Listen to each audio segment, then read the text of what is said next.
Online teaching class में आप सबका पुनः स्वागत है। पिछले जो लेक्चर में हमने पढ़ा था उसके आगे आज अपन फिर शुरू करते हैं। न्यूमेरिकल एनालिसिस में हमने चैप्टर स्टार्ट किया था इंटरपोलेशन विद अनइक्वल इंटरवल, असमान अंतराल द्वारा अंतर्वेशन। तो ये न्यूमेरिकल एनालिसिस का थर्ड बी चैप्टर, अपन उसी चैप्टर का बी पोर्शन पढ़ रहे हैं। इसमें चैप्टर में अपने को दो फॉर्मूले बेसिक रूप से पढ़ने थे, एक तो न्यूटन डिवाइडेड डिफरेंस फार्मूला और दूसरा लाग्रांज फार्मूला। तो इसमें न्यूटन डिवाइडेड डिफरेंस फार्मूला आज पढ़ते हैं, और इसमें जो ये डिवाइडेड डिफरेंस विभाजित अंतर जो नया काम में आया था, इसको अपन ने इससे पहले वाले चैप्टर में पढ़ा था। जो अपने पहला लेक्चर हुआ था इससे, उसमें पूरा डिस्कस किया था कि विभाजित अंतर किसे कहते हैं। उसका प्रयोग इस फॉर्मूले में, न्यूटन डिवाइडेड डिफरेंस फार्मूले में आज अपन करेंगे। तो यहाँ अनइक्वल इंटरवल की बात है, इसलिए चर के विभिन्न मान अपने को दिए गए हैं, x0, x1, x2, xn। तो इनमें जो अंतराल है, जैसे x1 माइनस x0 का, x2 माइनस x1 का, ये अंतराल समान नहीं होगा, असमान होगा, तो वह असमान अंतराल कहलाता है। इन चरों के संगत फलन के मान दिए गए हैं अपने को fx0, fx1, fx2, इस तरह से fxn तक। तो ये कुल n+1 मान दिए गए हैं, और इनके संगत फलन के मान भी n+1 मान हैं। अब अगर अपन विभाजित अंतर की परिभाषा से fx0 x0 लिखें, fx0 का मान लिखें, तो यह आएगा fx minus fx0 upon x minus x0। ऊपर नीचे माइनस कॉमन लेके सीधा ही लिख दिया है। इससे अगर अपन इस fx की वैल्यू कैलकुलेट करें, तो ये fx हो जाएगा fx0 plus x minus x0 fx0 x1। इसको नंबर डाल दिया 1। अब इसमें जो लास्ट में टर्म आ रही है fx0, ये वाली टर्म जो आ रही है, इसका मान फिर निकाल के यहाँ रखेंगे। इसी प्रकार आगे चलते रहेंगे तो ये फॉर्मूला अपने को बना पाएंगे। तो इसका मान निकालने के लिए हम वापस न्यूटन विभाजित अंतर से दूसरा विभाजित अंतर ज्ञात करते हैं, fx(x0) x1 का मान। तो परिभाषा से ये मान fx(x0) x1 बटे x माइनस x1 ये मान होगा। इससे अगर अपन fx(x0) का मान निकाल लें और ये पहले में यहाँ पुट करें, तो फॉर्मूला कुछ आगे बढ़ जाएगा। तो इससे इसका मान निकाल रहे हैं fx(x0) का। तो fx(x0) का मान आया fx0 x1, इसी से लिख रहे हैं fx0 x1 plus x minus x1, इधर गुणा हो गया और राइट साइड में लिख दिया, तो x minus x1 fx(x0) x1। तो ये जो इक्वेशन नंबर 2 बनी है, इससे अपन fx(x0) का मान 1 में रख देते हैं। तो यहाँ पर सीधा सीधा इसका मान जो आया है वो यहाँ पर पुट कर देते हैं। तो ये फॉर्मूला आगे बढ़ गया, fx is equal to fx0 x minus x0। इसकी जगह इक्वेशन नंबर 2 रख दी, fx(x0) का मान रख दिया, तो fx(x1) plus x minus x1 fx(x0) x1। इसको खोल लिया तो यह आ गया fx is equal to fx0 x minus x0 पहला विभाजित अंतर, x minus x0 x minus x1, फिर वापस आ गया fx(x0) x1। तो जैसे पहले अपन ने मान निकाला था fx(x0) का, वैसे ये दोबारा विभाजित अंतर के सूत्र के अनुसार ये अपन मान निकालते हैं fx(x0) x1 का। ये काम बार बार अपन करेंगे तो ये फॉर्मूला लगातार आगे के लिए तैयार होता जाएगा। तो पुनः विभाजित अंतर सूत्र से अपन तृतीय विभाजित अंतर निकाल रहे हैं fx(x0) x1 x2 का। तो ये दो द्वितीय विभाजित अंतरों का अंतर होता है। तो इसका मान निकालने के लिए fx(x0) x1 minus fx0 x1 x2 over x minus x2। इससे अपन ने इसका मान फिर निकाल लिया fx(x0) x1 का, जो अपने को यहाँ रखना है। ये मान यहाँ रखेंगे तो फॉर्मूला एक्सटेंड हो जाएगा। तो यही क्रिया बार बार दोहरानी है। तो यहाँ से मान निकाल रहे हैं इसका, तो ये मान आ रहा है fx(x0) x1 का मान आया। ये मान तो fx(x0) x1 तो fx0 x1 x2 तो एज इट इज ये वाला, तो प्लस x माइनस x2, ये यहाँ गुणा हो गया, तो x minus x2 fx(x0) x1 x2 ये आ गया। ये जो मान अपन ने निकाला है ये मान वापस समीकरण नंबर 3 में यहाँ रख दें तो ये फॉर्मूला फिर आगे बढ़ जाएगा। तो ये फॉर्मूला देखते हैं, फिर आगे बढ़ा तो ये एफ एक्स का मान देखिए ये आया, F x is equal to ये एफ एक्स जीरो सेम आ गया, फिर x माइनस एक्स वन पहला विभाजित अंतर भी सेम आ गया, फिर x minus x zero x minus x one.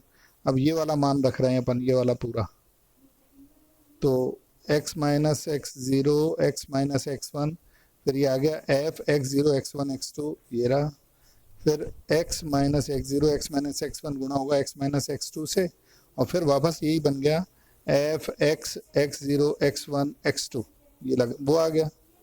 फिर विभाजित अंतर सूत्र से अपन चतुर्थ विभाजित अंतर लेकर वो मान निकालें और यहाँ 5 में रखेंगे वापस इस इक्वेशन 5 में।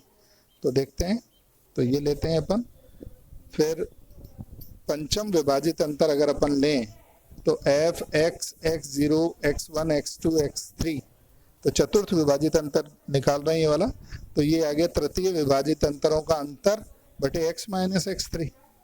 इससे इसका मान निकाल रहे हैं F X X zero X one X two का। ये मान निकाल के अपन पीछे इक्वेशन नंबर 5 में रखेंगे। तो पहले मान निकाल लें, F X X zero X one X two का मान आया, ये तो एज इट इज आ गया F x zero X one X two X three, फिर x माइनस एक्स थ्री इधर राइट में गुणा हो गया और आ गया, तो plus x minus x three F X X zero X one X two X three. तो ये जो इक्वेशन नंबर 6 आई है ये वाली, इस 6 का मान 5 में रखें और इस क्रिया को लगातार दोहराते जाएं तो बनने वाला फॉर्मूला कहलाता है न्यूटन विभाजित अंतर सूत्र। ये जो नीचे लिखा हुआ है ये न्यूटन विभाजित अंतर सूत्र, इस तरह से याद भी रखना है। तो इसको देखें, फॉर्मूला क्या है अपने पास, f x is equal to F x zero plus x minus x zero पहला विभाजित अंतर, plus x minus zero x minus x one दूसरा विभाजित अंतर, plus x minus x zero x minus x one x minus x two तीसरा विभाजित अंतर। इसी प्रकार आगे x minus x zero x minus x one x minus x two x minus x three चौथा विभाजित अंतर, और लास्ट में ये एनवां विभाजित अंतर अपन ने लिख दिया प्लस डॉट डॉट डॉट और ये अंत का मान लिख दिया। तो ये कहलाता है न्यूटन विभाजित अंतर सूत्र, जो सभी को अच्छी तरह से याद होना चाहिए, क्योंकि एग्जाम में अगर प्रश्न आ गया कि न्यूटन विभाजित अंतर सूत्र से इस प्रश्न को हल करिए तो फिर न्यूटन विभाजित अंतर सूत्र याद होना चाहिए।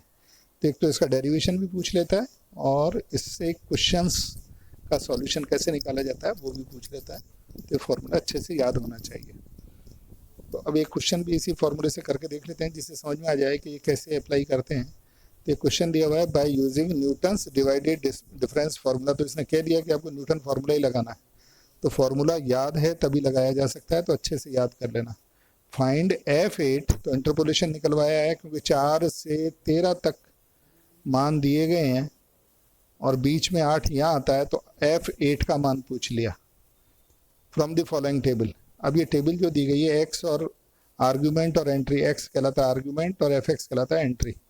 इनके आर्गूमेंट के मान दिए गए हैं 4, 5, 7, 10, 11, 13। इंटरवल देखें तो इसके बीच 4 और 5 के बीच में एक अंतराल है, इनके बीच में 2 अंतराल है, फिर 3 अंतराल, तो असमान अंतराल है, इसलिए न्यूटन फार्मूला ही लगाएंगे। इनके फंक्शन के मान 4 पर 48 दिए गए हैं, 5 पर 100 दिया गया है, 7 पर 294 है, 10 पर 900 है, 11 पर 1210 है, 13 पर 2028 है। ये अपने को मान दिए गए हैं। तो जो ये कह रहा है आर्गुमेंट दिए हैं, उससे पहले तो एक अपने को विभाजित अंतर सारणी बनानी पड़ेगी, क्योंकि जो विभाजित अंतर सूत्र है न्यूटन डिवाइडेड डिफरेंस फार्मूला है, तो फार्मूला अच्छे से याद है तो अपने को कोई दिक्कत नहीं आएगी। तो फार्मूला दोबारा मैं बता दूं, न्यूटन डिवाइडेड डिफरेंस फार्मूला लिखते हैं पहले, F x is equal to F x zero plus x minus x zero पहला विभाजित अंतर, plus x minus x zero x minus x one दूसरा विभाजित अंतर, X minus x zero x minus x one x minus x two तीसरा विभाजित अंतर, and so on. तो चूंकि इसमें विभाजित अंतर चाहिए तो विभाजित अंतर सारणी अपने को पहले बनानी पड़ेगी, और एफ एक्स एक्स बराबर 8 इसमें सारा लिखना है क्योंकि अपने से F8 पूछा है, तो x बराबर 8 लिख देंगे। तो पहले डिवाइडेड डिफरेंस टेबल बनाते हैं, ये टेबल रही। तो देखते हैं x के मान तो यहाँ पर दिए हुए हैं अपने को, x आपको दिया हुआ है 4, 5, 7, 10, 11, 13। इस पर एंट्री दी गई है 48, 100, 294, 900, 1210 और 2028। अब पहला विभाजित अंतर निकालें तो ये डेल एफ एक्स पहला विभाजित अंतर आ गया 100 माइनस 48 बटे 5 माइनस 1, 5 माइनस 4। तो मैंने यहाँ दिखाया है पहला विभाजित अंतर, ये रहा पहला विभाजित अंतर आ गया 100 माइनस 48, ये 100 रहे, ये 48 रहे बटे 5 माइनस 4, तो ये 52 आ गया। तो अपन ने यहाँ पर लिख दिया 52। ऐसे ही 97 कैसे बनेगा, इसी को मैंने लिख दिया, आगे अपने आप इस तरह से कर लें एक्सेट्रा। तो अगला बनेगा 294 माइनस 100 बटे 7 माइनस 5, तो ये आ गया 97। फिर आएगा 900 माइनस 294 बटे 10 माइनस 7, तो ये 202 बन गया। फिर 1210 माइनस 900, तो 310, तो ये बन गया। उसमें 11 माइनस 10 का भाग लगाया तो 310 आ गया। इसी प्रकार 2028 में से 1210 घटाए और 13 माइनस 11, 2 का भाग लगा दिया तो 409 आ गया। तो ये सारे पहले विभाजित अंतर हैं और इसमें 52 मैंने गोले में लिख रखा है। तो पहला विभाजित अंतर का डेल एफ एक्स जीरो जो होगा वो यही कहलाएगा, जो विभाजित अंतर में अपने न्यूटन विभाजित अंतर सूत्र में काम में आएगा। तो ये ऊपर वाले मान न्यूटन विभाजित अंतर सूत्र में काम में आते हैं, लाइन के ऊपर वाले मान जिनको मैंने गोला लगा रखा है। अब अगला दूसरा विभाजित अंतर चलते हैं, यहाँ कैलकुलेट करना बताया मैंने कैसे कैलकुलेट करते हैं। तो प्रथम विभाजित अंतर में अपन ने 97 और 52 दो निकाल रखे हैं पहले विभाजित अंतर। तो 97 माइनस 52 बटे ये 7 माइनस 4 रहेगा। अब ये अंतराल 7 माइनस 4 का, ये 2 का अंतराल में आ गया दूसरा विभाजित अंतर। तो ये 7 माइनस 4 ध्यान रखना, तो ये आ गया 15। इसी तरह से अगला आएगा 202 माइनस 97 बटे 10 माइनस 5। क्या बोला, अगला होगा 202 माइनस 97 बटे 10 माइनस 5, इसका भाग लगेगा तो 21 बनता है। अगला आएगा 310 माइनस 202 बटे 11 माइनस 7, 27 बन रहा है। फिर 409 बटे 3 माइनस 310 बटे 13 माइनस 10, तो ये 33 आ गया। इसके अगले तृतीय विभाजित अंतर देखें तो ये मैंने तृतीय विभाजित अंतर पहला निकाल के बता रखा है। तो 21 माइनस 15 बटे 10 माइनस 4, 21 माइनस 15 बटे, ये ध्यान देना नीचे वाली बात, 10 माइनस 4, तो ये 10 माइनस 4, ये वाली 10 माइनस 4। और जो अंतराल काम में आ रहा है उसी में लिखेंगे। डेल क्यू एफ एक्स का मान, एफ एक्स जीरो का मान निकाला है, ये आ गया 1। तो ये तीनों एक एक आ रहे हैं।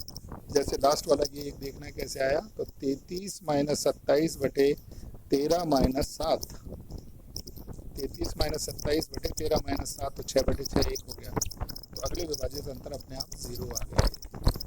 तो ये जो विभाजित अंतर सारणी बनी है इसमें एफ एक्स जीरो तो है 48, डेल एफ एक्स जीरो है 52, del square F x zero है 15, del cube F x zero है 1 और डेल 4 एफ एक्स जीरो है 0। तो ये न्यूटन फॉर्मूले में रखें अपन। तो न्यूटन फार्मूला ये ऊपर लिखा हुआ है। तो एफ एक्स जीरो तो आ गया 48, ये रहा यहाँ नीचे, ये 48। फिर x माइनस एक्स जीरो, तो x तो अपने को 8 ही निकालना है, तो यहाँ पर भी अपन ने एफ 8 ही का मान निकाल रहे हैं। तो एफ एक्स जीरो तो आ गया 48। फिर 8 माइनस 4 पहला विभाजित अंतर 52, ये 52 लिख देंगे। फिर 8 माइनस 4, 8 माइनस 5 दूसरा विभाजित अंतर आ गया 15। फिर 8 माइनस 4, 8 माइनस 5, 8 माइनस 7, ये रहा 4, 5, 7 ऐसे बटे अगला विभाजित अंतर ये हो गया 1, ये मान 1 आ गया। इनको अपन रख देते हैं सारा। तो ये रख दिया अपन ने एफ एक्स जीरो, एफ 8 का मान निकाल रहे हैं, F x zero plus x minus x zero पहला विभाजित अंतर, एक्स माइनस 4, एक्स माइनस 5 दूसरा विभाजित अंतर, X minus 4, x minus 5, x minus 7 तीसरा विभाजित अंतर, आगे 0 है ही तो आगे 0। ये 448 मान आया। अब ये 448 एफ 8 अपने से पूछा है, तो एफ 8 या 7 और 10 के बीच में, तो उत्तर इनके बीच में आना चाहिए। तो 294 900 के बीच में 448 आता है, तो 8 पर 448 होगा, ये आंसर सही है। तो इस प्रकार न्यूटन विभाजित अंतर सूत्र से हम सारे मान अंतर जो अंतराल दिया हुआ है, इंटरवल जो अपने को दिया हुआ है वो असमान है, इसमें असमान दी गई है। समान होता तब तो समान अंतराल द्वारा अंतर्वेशन में न्यूटन ग्रेगरी अग्र सूत्र या पश्च सूत्र लगा लेते, लेकिन असमान अंतराल है तो इसमें या तो न्यूटन विभाजित अंतर सूत्र लगाएंगे या अभी बाद में पढ़ेंगे लाग्रांज सूत्र, उसे ही अप्लाई करेंगे।